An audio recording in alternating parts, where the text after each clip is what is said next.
बच्चों, हम लोग जो है plant growth and development chapter पढ़ रहे थे। उसके कुछ भाग को हम लोग कर लिए हैं।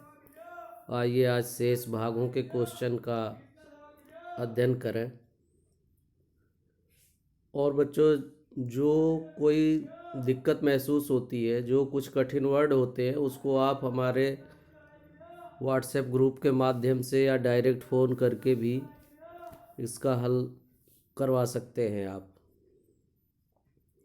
तो क्वेश्चन, किस प्रक्रम के अंतर्गत शीर्ष अग्रस्थ कलिका पार्श्व या कक्षस्थ कलिका वृद्धि को संदमित करने की घटना होती है? इसमें दो बातें लिखी है, अग्रस्थ कलिका पार्श्व या कक्षस्थ कलिका पार्श्व, यानी जो कली शीर्ष पे निकलती है या अग्रभाग पे निकलती है, उसको संदमित करने की घटना होती है। तो ये घटना किस प्रक्रम के द्वारा होती है, इसको जानने का इसमें प्रयास किया जा रहा है। इस घटना के निवारण का उपाय बताइए। तो इसका आंसर देखिए, पादपों में यदि शीर्ष कली लगी होती है, यानी पौधों में यदि शीर्ष पर कली लगी होती है, तब पार्श्वीय कलियों की वृद्धि रुकी रहती है। पार्श्वीय आपको बताया गया है कि जो साइड में कलियां लगी होती हैं उसको पार्श्वीय कलियां कहते हैं। शीर्षस्थ कलिका का यह प्रभाव शीर्षस्थ प्रमुखता या शीर्षस्थ प्रभाविता कहलाता है। यानी जब केवल शीर्ष पर कली का विकास होता है और साइड की कलियों का विकास अवरुद्ध हो जाता है, उसकी बात कही जा रही है। यह क्रिया आगजीन के कारण होती है। यानी ये शीर्ष कली प्रमुखता क्यों होती है, उसका कारण बताया जा रहा है, आगजीन होता है। आगजीन एक हार्मोन है। इसी कारण माली चारदीवारी के रूप में लगी बाड़ी को ऊपर से काटता है ताकि पार्श्वीय कलियों की वृद्धि में बाड़ी नीचे से घनी हो सके। कहने का आशय ये है कि जब माली बाड़ को अपने घना करना चाहता है तो ऊपर की जो कली है उसे जो है काट देगा, तो साइड की कलिकाएं वृद्धि करने लगेंगी, जिससे जो है बाड़ और घना हो जाएगा।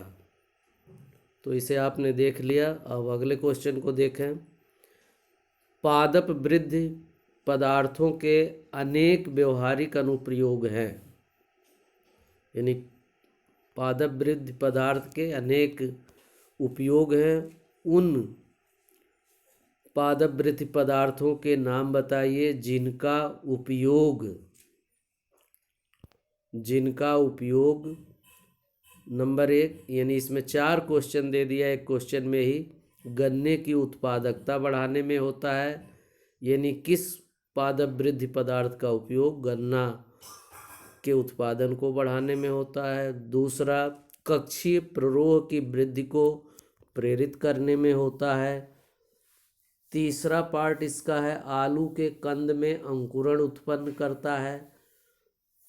बीजांकुरण को संदमित करना है। संदमित करने से आशय बीज के अंकुरण को अंकुरित होने से रोकता है। तो पहले पार्ट यानी गन्ने की उत्पादकता बढ़ाने में आंसर है जिब्रेलिन हार्मोन का उपयोग किया जाता है। क्वेश्चन नंबर 2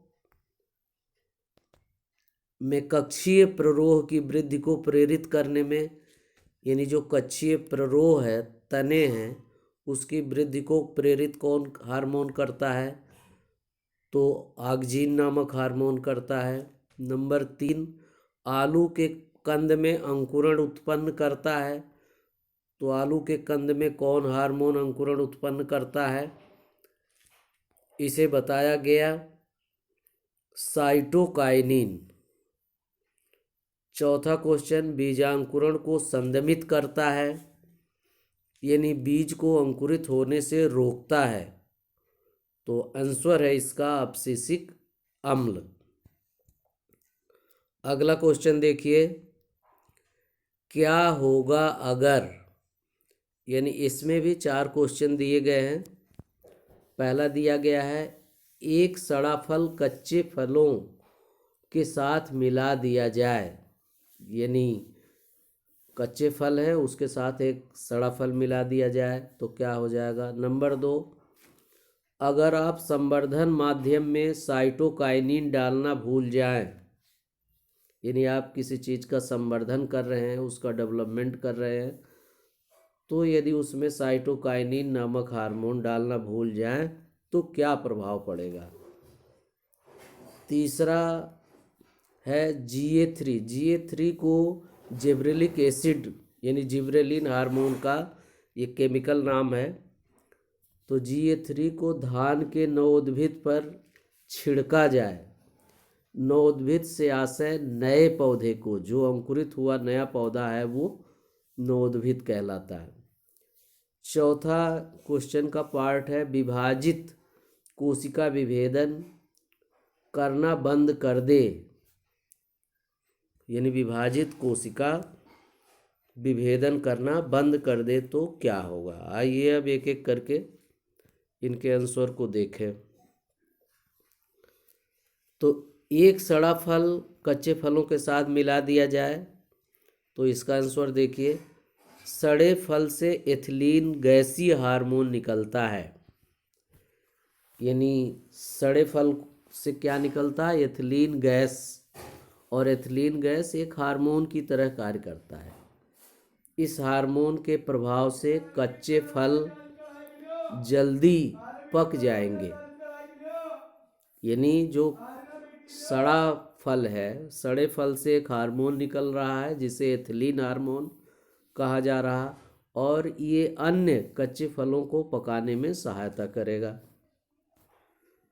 दूसरे क्वेश्चन को देखिए, अगर आप संवर्धन माध्यम में साइटोकाइनिन डालना भूल गए तो क्या होगा। संवर्धन माध्यम में साइटोकाइनिन मिलाने से अविभेदित कैलस में प्ररोह तथा जड़ का विकास हो जाता है। अविभेदित कैलस से आशय अनडिफरेंशिएटेड सेल्स, इसका मतलब ये है साइटोकाइनिन ही वह हार्मोन है जो कैलस में प्ररोह से आशय तना और जड़ के विकास के लिए उत्तरदायी होता है।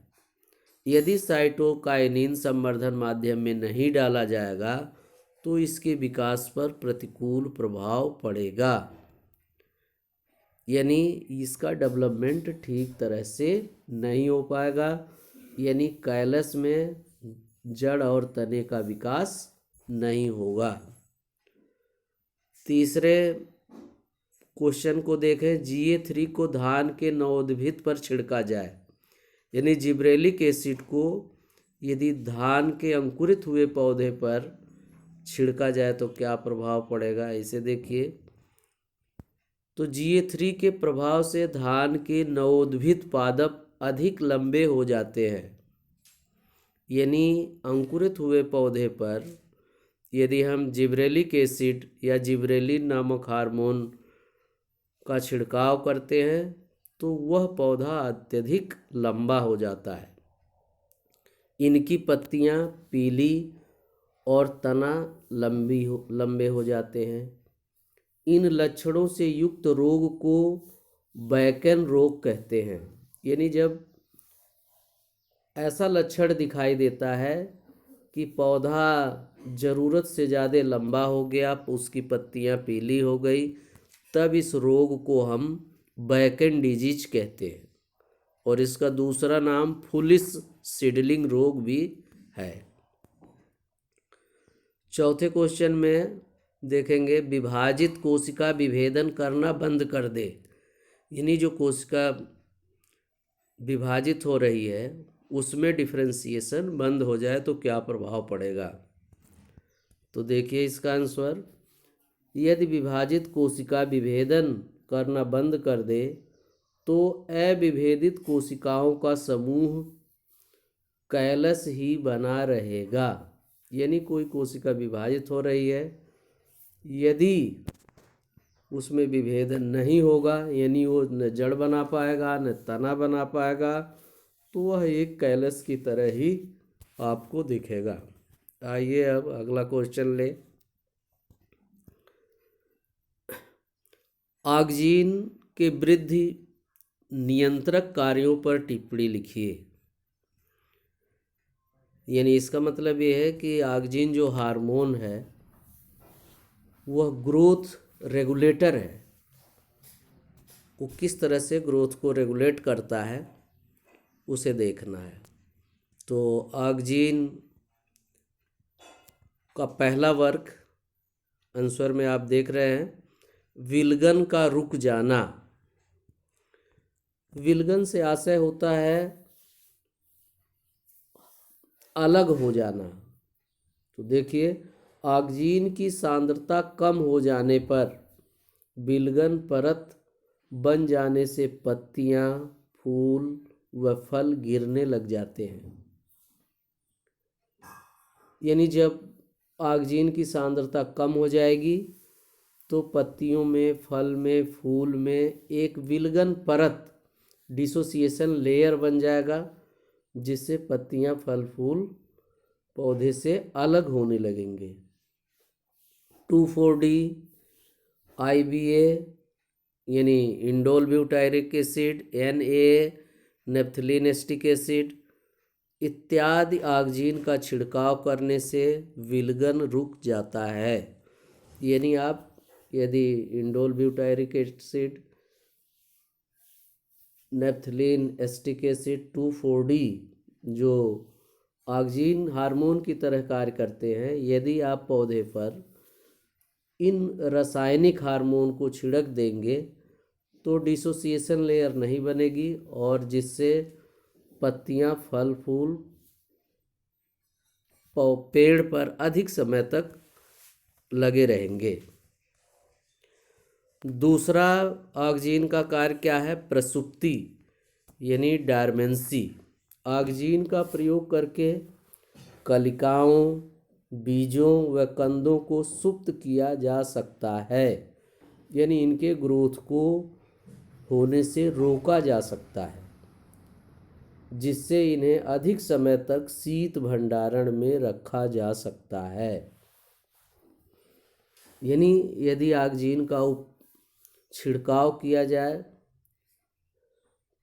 कलिकाओं पर, बीजों पर, कंदों पर, तो वह अंकुरित नहीं होगा और अधिक समय तक वह सुप्त अवस्था में रह जाएगा और कोल्ड स्टोरेज में इसका उपयोग किया जाता है। ऑक्सीजन का तीसरा वर्ग प्रकाशानुवर्तन, जिसे अंग्रेजी में फोटोपीरियडिज्म भी कहते हैं। पौधों में प्रकाशानुवर्तन गति ऑक्सीजन के कारण होती है। प्रकाशानुवर्तन से आशय पौधे का प्रकाश की ओर जाना, बढ़ना। वो प्रकाश की ओर पौधे क्यों बढ़ते हैं? तो ये आप देख रहे हैं कि ऑक्सीजन हार्मोन के कारण। यानी ऑक्सीजन हार्मोन है जो उन्हें प्रकाश की तरफ आकर्षित करता है। चौथा कार्य ऑक्सीजन का कोशिका विभाजन। ये हार्मोन साइटोकाइनिन के साथ, साइटोकाइनिन भी एक हार्मोन है जिसके साथ छत्त में कैम्बियम के विभाजन के समय, कलम बांधना यानी कलम लगाते समय तथा ऊतक संवर्धन में एक निश्चित मात्रा में प्रयोग किया जाए तो कोशिका विभाजन बढ़ता है। यानी इन सब चीज़ों के साथ, साइटोकाइनिन के साथ यदि ऑक्सीजन का इस्तेमाल करते हैं तो यह कैम्बियम के विभाजन और कलम लगाते समय और ऊतकों के संवर्धन में कोशिका विभाजन के रेट को बढ़ा देता है। अगला यानी पांचवा ऑक्सीजन का उपयोग क्या है? खरपतवार नाशक के रूप में यह कार्य करता है। 2,4-D व्यापक रूप से द्विबीजपत्री खरपतवारों का नाश कर देता है। 2,4-D जो आप देख रहे हैं यह एक रासायनिक, यानी ये आप कह लीजिए आर्टिफिशियल ऑक्जीन हार्मोन है। ये क्या कर रहा है? द्विबीजपत्री खरपतवारों का नाश कर देता है। कैसे नाश करता है? पिछले पीडीएफ में आपको बताया था। लेकिन यह एक बीजपत्री परिपक्व पादपों को प्रभावित नहीं कर पाता, यानी यह एक बीजपत्री पौधों पर प्रभाव नहीं दिखता। यदि एक बीजपत्री पर यदि ये दिखाने लगे तो यदि आप गेहूं में, धान में 2,4-D का इस्तेमाल करेंगे तो वो वीड के साथ, खरपतवार के साथ वे आपके फसल वाले पौधे यानी गेहूं और धान के पौधे भी मर जाएंगे। अगला इसका उपयोग अनिषेक फलन, जिसे पार्थिनोकार्पी कहते हैं, संतरा, नींबू, अंगूर, केला इत्यादि में ऑक्जीन के प्रयोग द्वारा बीज रहित फल बनते हैं। यानी आप देख पा रहे हैं कि यदि ऑक्जीन का छिड़काव किया जाए तो अनिषेक फलन की क्रिया हो जाती है, यानी बिना निषेचन के फल बनने लगते हैं। और जब बिना निषेचन के फल बनते हैं तो उसमें फल तो बन जाता है लेकिन बीज नहीं होता है। फल बनने में निषेचन का प्रयोग न होने के कारण इस प्रक्रिया को अनिषेक फलन कहते हैं। आप जानते हैं कि कुछ फलों को आप बीज रहित खाना अधिक पसंद करते हैं, जैसे अंगूर में बीज न हो तो ज़्यादा बेटर है, नींबू में बीज न हो, तरबूज में न हो। तो ऐसे पौधों पर हम ऑक्जीन का छिड़काव कर देते हैं जिससे उसमें अनिषेक फलन हो जाता है। अनिषेक फलन से आशय उसमें निषेचन नहीं होता है, बिना निषेचन के फल का निर्माण हो जाता है, और जब निषेचन नहीं होगा तो बीज का निर्माण नहीं होगा। आइए अब अगले क्वेश्चन को देखें। पत्तियों के विलगन पर ऑक्जीन के प्रभाव का वर्णन कीजिए। विलगन पादपों की क्रियाशील पत्तियों और फलों में प्राकृतिक ऑक्जीन, पादपों की क्रियाशील पत्तियों और फलों में क्या पाया जाता है? प्राकृतिक ऑक्जीन का संश्लेषण होता है जिसे इंडोलेस्टिक एसिड कहते हैं। यह हार्मोन साइटोकाइनिन तथा जिबरेलिन के साथ संयुक्त रूप से जीर्णावस्था में विलंब के लिए उत्तरदायी होता है। यानी ये कहा जा रहा है कि ये जो इंडोल एस्टिक एसिड है, जिसे प्राकृतिक ऑक्जीन हार्मोन कह रहे हैं, यह साइटोकाइनिन हार्मोन और जिबरेलिन हार्मोन के साथ जुड़कर जीर्णावस्था यानी पौधे की रुग्णावस्था यानी एजेड अवस्था को रोकने में महत्वपूर्ण भूमिका निभाता है। इससे विलगन की क्रिया नहीं होती, यानी जब इंडोलेस्टिक एसिड होगा तो विलगन लेयर नहीं बनेगी और विलगन की क्रिया रुक जाएगी, यानी पत्तियां, फल, फूल पौधे से बिना समय के नीचे नहीं गिरेंगे, अर्थात पत्तियां जल्दी पृथक नहीं होंगी। विभिन्न कारक जैसे सूखा, पोषण की कमी, प्रकाश अवधि, आघात इत्यादि से IAA यानी इंडोल एस्टिक एसिड का संश्लेषण प्रभावित होता है। कब कब इंडोल एस्टिक एसिड पौधे में नहीं बनता है उसको आप देख रहे हैं कि यदि पौधे में सूखा है, यदि पानी नहीं मिल रहा है, पोषण की कमी है, आप उसको न्यूट्रिशन नहीं दे रहे हैं, लाइट नहीं मिल रहा है पौधे को, कोई आघात है, तो इंडालोस्टिक एसिड यानी ऑक्सीजन, प्राकृतिक ऑक्सीजन हार्मोन का संश्लेषण नहीं होगा। और जो प्राकृतिक ऑक्सीजन का संश्लेषण नहीं होगा तो विल्गन लेयर बन जाएगी। ये कारक विल्गन प्रदेश में वृद्धिरोधक एथिलीन और एब्सिसिक अम्ल के निर्माण का प्रेरण करता है। यानी इंडोलेस्टिक एसिड ही एथिलीन और एब्सिसिक हार्मोन के साथ मिलकर विल्गन लेयर बना देता है, जिससे पत्तियां, फल, फूल समय से पहले पौधे से पृथक हो जाते हैं, अलग हो जाते हैं, जिसके परिणाम स्वरूप पुष्प, पत्ती और फल के वृंत के आधार पर एक विल्गन परत का निर्माण हो जाता है, यानी अलग होने की एक लेयर बन जाती है, तथा विल्गन परत की कोशिकाओं के मध्य पटलिका के नष्ट हो जाने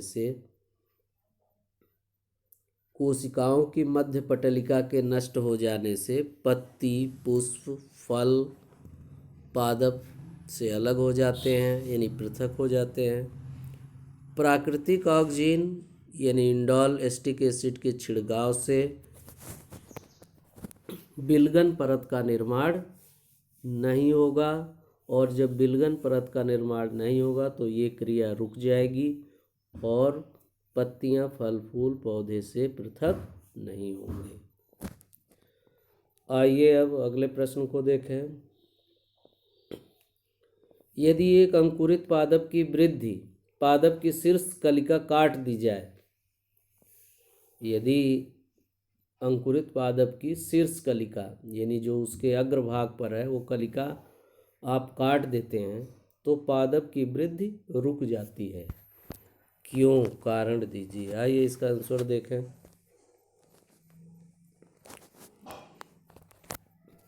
ड्यूरेंटा अथवा किसी अंकुरित पादप के शीर्ष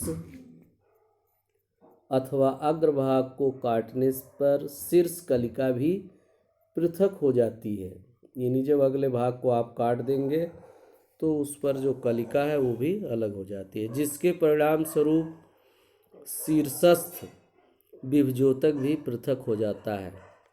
एक विशिष्ट प्रकार के ऊतक होते हैं जिसे हम विभजोतक ऊतक कहते हैं।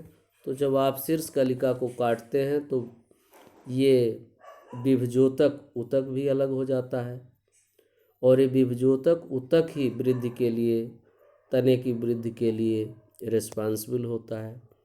शीर्षस्थ कलिकाएं या शीर्षस्थ विभजोतक ऑक्सीजन हार्मोन का स्रावण करती हैं, यानी जो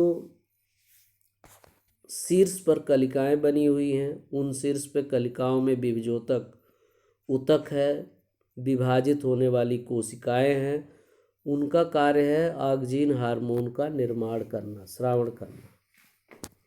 और जब इस हार्मोन का स्रावण नहीं होगा जो वृद्धि के लिए उत्तरदायी होती है, यानी ऑक्सीजन हार्मोन तने की वृद्धि के लिए उत्तरदायी है जो शीर्षस्थ कलिकाओं में पाया जाता है, अतः इसे काटने पर वृद्धि रुक जाएगी। यानी जब ऑक्सीजन का निर्माण नहीं होगा, स्रावण नहीं होगा, तो आगे की वृद्धि रुक जाएगी। इसी के कारण पादपों की लंबाई में वृद्धि होती है, जिसे शीर्ष प्रभाविता कहते हैं। यानी जब तक शीर्ष पर कलिका है तब तक पौधे की लंबाई में वृद्धि होती रहती है, और साइड की वृद्धि अपेक्षाकृत कम होती है, यानी पार्श्व में ब्रांचिंग कम आती है। इसी को शीर्ष प्रभाविता कहते हैं। शीर्षस्थ कलिका के पृथक्करण से ऑक्सीजन द्वारा शीर्ष प्रमुखता नहीं दर्शाई जाती है, अर्थात पादपों को शीर्ष से काटने पर शीर्ष प्रमुखता समाप्त हो जाती है। यानी जब आप शीर्षस्थ कलिका को काट देते हैं तो वहाँ से जो ऑक्सीजन हार्मोन है वो भी स्राव करने वाली कलिका हट जाती है, तथा कक्षस्थ कलिकाओं की वृद्धि के परिणाम स्वरूप शाखाओं में वृद्धि होती है। और जब शीर्षस्थ कलिका में वृद्धि नहीं होती है तो जो साइड में कक्ष में कलिकाएं हैं उनमें वृद्धि होने लगती है। इसलिए पार्क में स्थित झाड़ियों को शीर्ष से काट देने पर कक्षस्थ कलिकाएं विकसित होकर झाड़ियों को घना बना देती हैं। यानी तब पौधा लंबाई में न बढ़कर साइड में ब्रांचिंग करने लगता है और साइड में ब्रांचिंग होने से वो झाड़ियाँ घनी हो जाती हैं। आइए अब अगले क्वेश्चन को देखें। जिब्रेलिन पर संक्षिप्त टिप्पणी लिखिए अथवा जिब्रेलिन का पादप कार्यकी पर क्या प्रभाव होता है, संक्षिप्त टिप्पणी लिखिए। अब अभी आप ऑक्सिन हार्मोन के बारे में देख रहे थे। अब ये दूसरा हार्मोन प्लांट हार्मोन जिब्रेलिन है। जिब्रेलिन का पौधों पर क्या प्रभाव होता है ये क्वेश्चन में दिया गया है। आइए अब इसको देखें। कुरोसोवा ने प्रमाणित किया कि, कुरोसोवा साइंटिस्ट का नाम है, उन्होंने प्रमाणित किया, बताया कि कवक से स्रावित रस धान के स्वस्थ पादप में रोग पैदा कर देता है। कवक से स्रावित रस धान के स्वस्थ पौधे में रोग उत्पन्न कर देता है, ये कुरोसोवा ने बताया। याबुता एवं हयासी ने इस कवक से एक वृद्धि पदार्थ अलग किया, उसे जिब्रेलिन ए नाम दिया। जिब्रेलिन का निर्माण एस्टिल सहएंजाइम ए से होता है। कहने का आशय, कुरोसोवा नामक वैज्ञानिक ने ये बताया कि कवक आप जानते हैं, आप जो है प्लांट किंगडम में एक इसका भी रोल है, ये भी एक किंगडम में आता है, कवक किंगडम। तो इसमें इस तरह के जो जीव हैं इनसे जो रस है उस रस में एक पदार्थ पाया जाता है जिसे वृद्धि नियंत्रक पदार्थ कहा जा सकता है। और इस वृद्धि नियंत्रक पदार्थ का एक नाम दे दिया गया जिसे जिब्रेलिन ए कहा गया। और ये जिब्रेलिन का निर्माण किससे होता है? एस्टिल सहएंजाइम ए से होता है।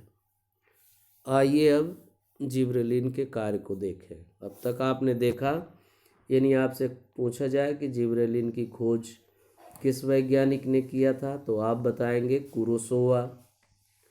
और यदि आपसे ये पूछा जाए कि जिब्रेलिन नाम किसने दिया तो याबुता एवं हयासी। आइए अब जिब्रेलिन के कार्य को देखें। नंबर 1, आनुवंशिक बौने पादप का दीर्घीकरण, यानी आनुवंशिक रूप से जो अत्यंत छोटा पौधा है उसको ये बड़ा कर देता है। ये हार्मोन आनुवंशिक बौने पौधे के दीर्घीकरण में सहायक है। यानी जिब्रेलिन हार्मोन आनुवंशिक छोटे पौधे को भी बड़ा कर देता है, जैसे मक्का एवं मटर के पौधों को ये बड़ा कर सकता है। इसके अतिरिक्त यह हार्मोन पर्वों की कोशिकाओं का दीर्घीकरण करता है। यह हार्मोन पर्व, तने में आप जानते हैं पर्व और पर्व संधियां होती है, तो पर्व में जो कोशिकाएं होती है उन कोशिकाओं को ये लंबा कर देता है और इनके लंबा करने से तने की लंबाई बढ़ जाती है और यह बोल्टिंग कहलाता है। दूसरा कार्य, दीर्घ दीप्तिकाली पादपों में पुष्पन। दीर्घ दीप्तिकाली पादप से आशय है ऐसे पौधे जिनके पुष्पन के लिए, यानी उसमें पुष्प आने के लिए अधिक लाइट की आवश्यकता होती है। आइए देखें, दीर्घ दीप्तिकाली पादपों को जिबरेलिन देने से इनमें लघु प्रकाश अवधि में पुष्पन हो जाता है। यानी जिन पौधों को अत्यधिक ड्यूरेशन लाइट की चाहिए, यदि जिबरेलिन उन पर छिड़क दिया जाए तो वे पौधे कम लाइट में भी फ्लावरिंग कर देंगे, यानी उनमें पुष्प आ जाएगा। अगला कुछ इसका उपयोग प्रसुप्ति को दूर करना।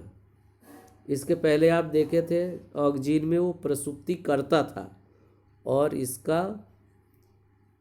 उसका ये अपोज कर रहा, प्रसुप्ति को दूर कर रहा है। आलू के कंद और पादपों पर लगी शीतकालीन कलियों की प्रसुप्ति जिबरेलिन द्वारा दूर हो जाती है। यानी इन पौधों में, आलू के कंद में या कुछ पौधों की कलियां जो अंकुरित नहीं होती हैं, अंकुरित होने के लिए उनका निश्चित टाइम होता है, यदि उस प्रसुप्ति को तोड़ना है, उसके टाइम को कम करना है, तो आप यदि जिबरेलिन का छिड़काव कर देंगे तो वो उनकी प्रसुप्ति टूट जाएगी और उनमें अंकुरण हो जाएगा। अनिषेक फलन, अगला प्रयोग है जिबरेलिन का अनिषेक फलन। जिबरेलिन द्वारा टमाटर, सेब, नाशपाती, पोम तथा गुठली युक्त फलों में अनिषेक फलन ऑक्जीन की अपेक्षा अधिक सुलभता से किया जा सकता है। यानी ये बताया जा रहा है कि जिस तरह से ऑक्जीन भी अनिषेक फलन को करने के लिए रिस्पॉन्सिबल था, तो उसकी अपेक्षा जिबरेलिन अधिक इफेक्टिव है। यानी यदि आप टमाटर पे, सेब पर, नाशपाती पर जिबरेलिक एसिड छिड़क देते हैं तो उनमें अनिषेक फलन हो जाएगा और उनमें बीज नहीं बनेंगे या बीज अत्यंत छोटे हो जाएंगे। अगला उपयोग शीत उपचार का प्रतिस्थापन। कुछ द्विवर्षीय पादपों को जिबरेलिन देने से इन पादपों को शीतकाल के प्राकृतिक तापमान की आवश्यकता नहीं होती और ये 1 वर्ष में ही पुष्पन कर लेते हैं। यानी कुछ जो द्विवर्षीय पौधे होते हैं तो उनको कम टेम्परेचर की आवश्यकता होती है, यानी बीच में उन्हें अधिक समय तक रखा जाता है कम तापमान पर। और यदि ये जिबरेलिन का छिड़काव कर दिया जाए तो वो जो कोल्ड ट्रीटमेंट है उन्हें इजीली मिल जाएगा और वह 2 वर्ष के स्थान पर 1 वर्ष में ही फ्लावरिंग फ्रूटिंग कर देंगे।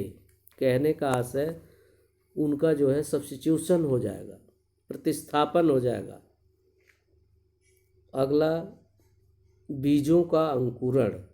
कुछ पादप जैसे सलाद तथा तंबाकू में प्रकाश की उपस्थिति में अंकुरण होता है, यानी इनमें प्रकाश की उपस्थिति में ही अंकुरण होता है, परंतु यदि जिबरेलिन देने से अंधकार में भी अंकुरण हो जाएगा। यानी जिन्हें अंकुरण के लिए लाइट की आवश्यकता होती है, यदि उन पदार्थों को आप जिबरेलिक एसिड से ट्रीट करेंगे तो वे अंधकार में भी अंकुरित हो जाएंगे। तो आपने ये देखा कि जिबरेलिन का क्या क्या उपयोग है। अब आइए अगले क्वेश्चन को देखते हैं। अगर आपको ऐसा करने को कहा जाए तो एक पादप वृद्धि नियामक हार्मोन का नाम दें। यानी इसमें एक क्वेश्चन में छोटे छोटे कई क्वेश्चन जोड़े हुए हैं। किसी टहनी में जड़ पैदा करने के लिए कौन सा हार्मोन चाहिए, फल को जल्दी पकाने के लिए कौन सा हार्मोन चाहिए, पत्तियों की जरावस्था को रोकने के लिए क्या, यानी इसका आशय है कि एब्सिशन लेयर को रोकने के लिए कौन सा हार्मोन चाहिए, कक्षस्थ कलिकाओं में वृद्धि प्रेरित करने के लिए क्या हार्मोन चाहिए, एक रोजेट पादप में बोल्ट हेतु क्या चाहिए, पत्तियों के रंध्र को तुरंत बंद करने हेतु क्या चाहिए। तो आइए अब एक एक करके इसके आंसर को देखें। आपके स्क्रीन पे इसका आंसर लिखा भी हुआ है, जिसका मतलब ये है किसी टहनी में जड़ पैदा करना है तो आप कौन सा हार्मोन का उपयोग करेंगे। तो यहाँ दिया है ऑक्जीन। फल को आप जल्दी पकाना है तो कौन सा हार्मोन देंगे, एथिलीन। पत्तियों को पौधे से गिरने से रोकना है, एब्सिशन लेयर बनने से रोकना है तो कौन सा हार्मोन देंगे, साइटोकाइनिन। अगला देखिए, कक्षस्थ कलिकाओं में वृद्धि प्रेरित करना है तो आप कौन सा हार्मोन देंगे, साइटोकाइनिन।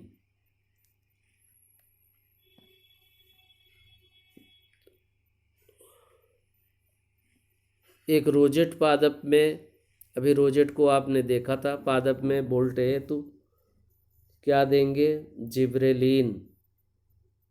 पत्तियों के रंध्र को तुरंत बंद करने हेतु, यदि पत्तियों का रंध्र है जिससे आप जानते हैं वाष्पोत्सर्जन की क्रिया होती है, उसको बंद करने के लिए क्या हार्मोन देंगे, अब्सिसिक एसिड। इसमें 4 2 बार लिख दिया गया है तो इसका आप सही कर लेंगे, एक 5 है और एक अगले को 6 कर लेंगे। तो इस तरह से बच्चों ये जो क्वेश्चन हम लोग पढ़े इसे आप अपने नोट्स बुक में लिखो और इसे पढ़ते रहो। ये क्वेश्चन बड़े इम्पॉर्टेंट हैं, ये आपके पेपर में आ सकते हैं, पूछे जा सकते हैं।